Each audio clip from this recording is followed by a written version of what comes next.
penyakit menular potensial dan wabah.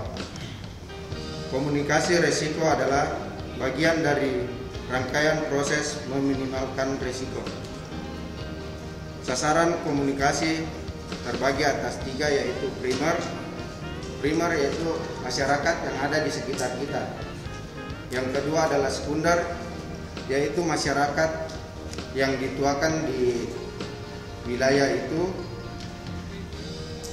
Dan yang ketiga adalah tersier atau masyarakat yang dapat membuat kebijakan, contohnya bupati dan kepala dinas.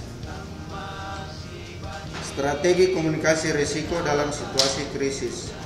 Yang pertama adalah kepercayaan, kedua adalah pemberitahuan pertama, ketiga adalah transparansi, keempat pendapat atau sikap masyarakat, yang kelima adalah perencanaan. Penyebarluasan komunikasi. Yang pertama yaitu siapkan rencana kontingensi. Kedua, pesan kunci untuk disampaikan secara terus-menerus. Yang ketiga, siapkan berita perkembangan secara rutin.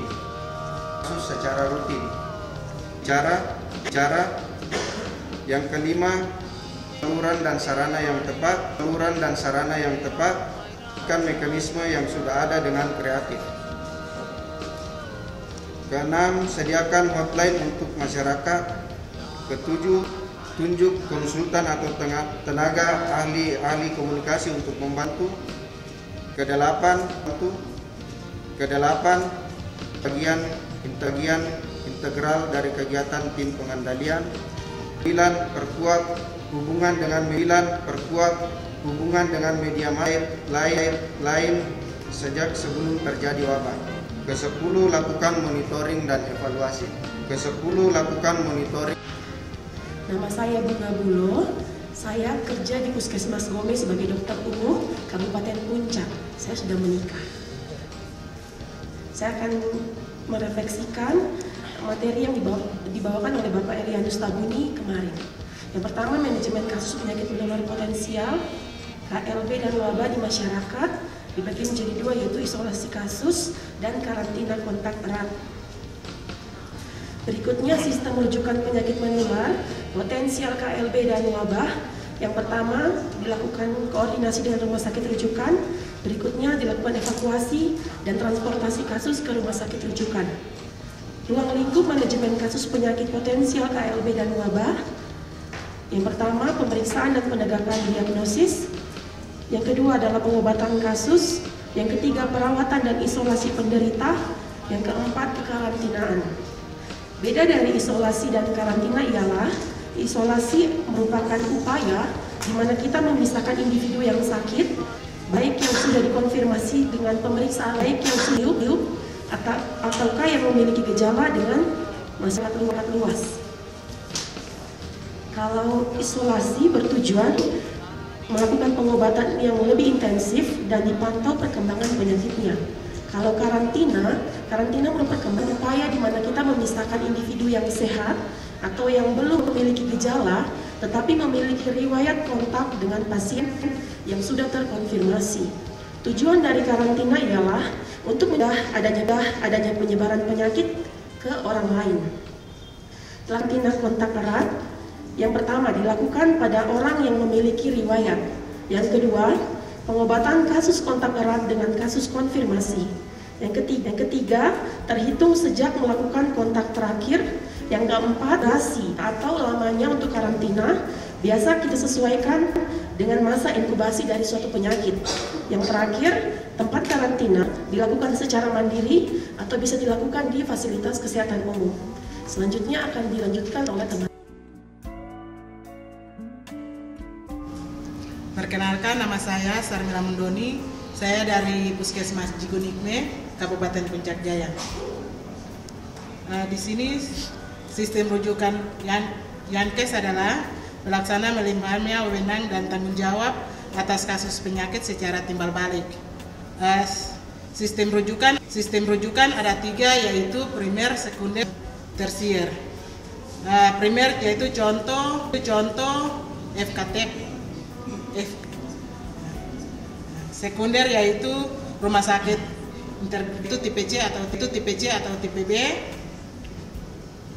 dan tersier adalah rumah tipe A dan tipe B. Tahapan rujukan ada 3, yaitu ada 3: koordinasi, pembiayaan, transportasi, dan evakuasi. Terima kasih. Ini judul tentang pendidikan anti korupsi. Pendidikan anti korupsi itu tertuang di Undang-Undang Nomor 31 Tahun 1999 dan Undang-Undang Nomor 20 Tahun 2001 tentang pemberantasan tindak pidana korupsi.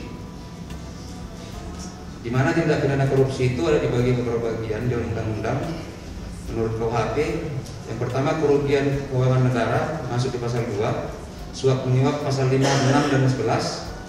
Dan ketiga, penggelapan dalam jabatan pasal 8, 9 dan 10. Yang keempat, pemerasan pasal 12. Yang kelima, perbuatan curang. Yang keenam, benturan kepentingan dalam pengadaan pasal 7. Dan yang terakhir, gratifikasi. Yang lebih kita bahas di sini tentang gratifikasi. Di mana gratifikasi itu adalah pemberian yang mempengaruhi keputusan pimpinan. Itu kalau pemberian itu lebih dari 10 juta. Kalau saya tidak salah, mohon dibantu nanti kalau salah. Kemudian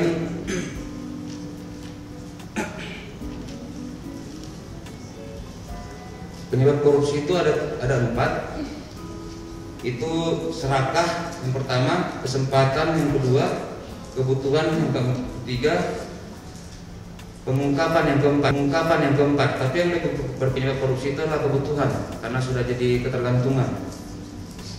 Terus ada sikap anti korupsi. Yang pertama, melaporkan. Yang kedua, menolak. Yang ketiga, memberi nasihat. Yang keempat, mengawasi kegiatan.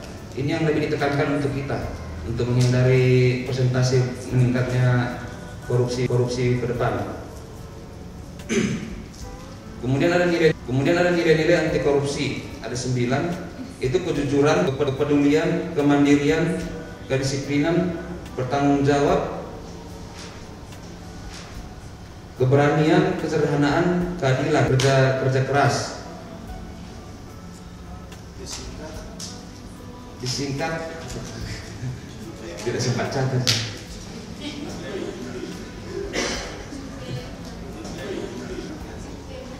Jupe mandi,